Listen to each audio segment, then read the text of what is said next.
Previously on Lost Lake.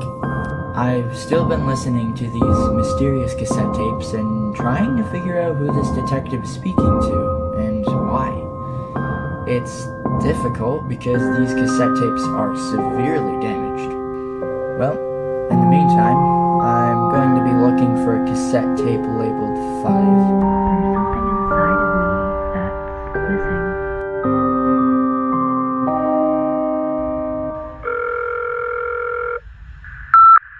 Hello? Hi, Jane?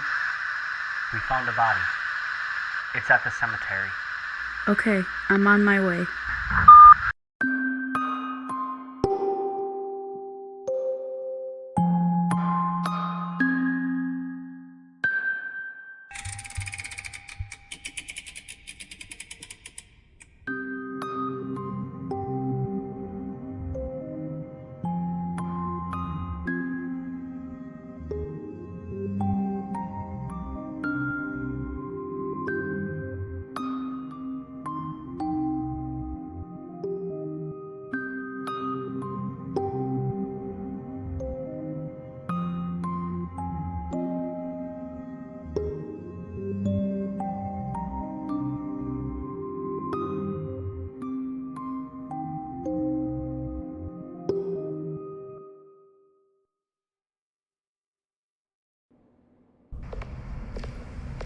Today's date is September 22nd.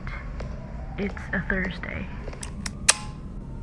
Just before I arrived to the crime scene, the police had closed off the main road so that pedestrians could not see the cemetery in plain sight.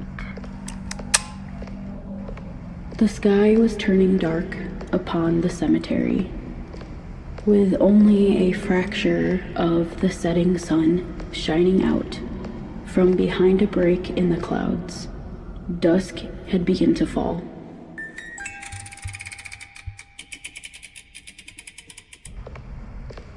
I took one step onto the front lawn of the cemetery.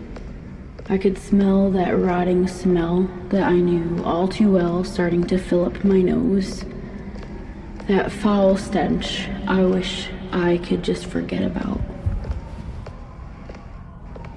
My mind started preparing me again for my routine.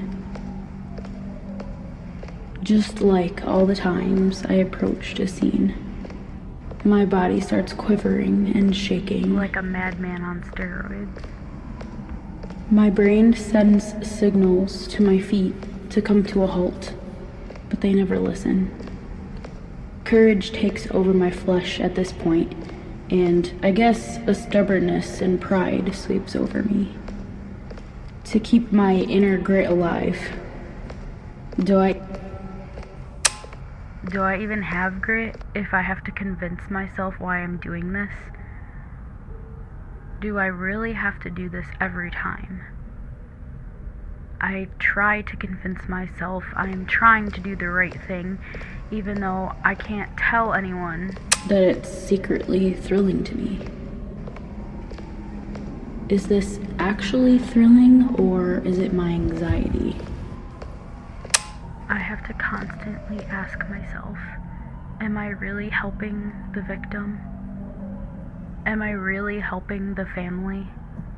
Or am I doing this for selfish reasons? Selfish motives? Trying to cover for being a hero? I walked over many bodies of the deceased who were 6 feet under. With each step, I wondered who each person was and what they were like when they were living. What kind of lives did they store as data that their brain still has contained, packed away safely, never to be seen or remembered by anyone? I wish I knew. As I approached the scene, it was a clear picture. The ominous-looking monument from afar. A weeping woman, head to toe, covered in all white, with a cowl draped over her head. The stone reads, "In loving memory of Rhea." The statue was maybe the oldest monument in the village. It looked as though someone came to give Rhea a hose down once a week. Why would someone do that to this 100-plus-year-old statue? The statue stood a little too perfect to be so ancient. I will spare the gruesome details about the poor tragic fellow cringing at her feet. The weeping woman above him seemed to be looking down at him, and she was plastered with a smug grin, smiling at his demise.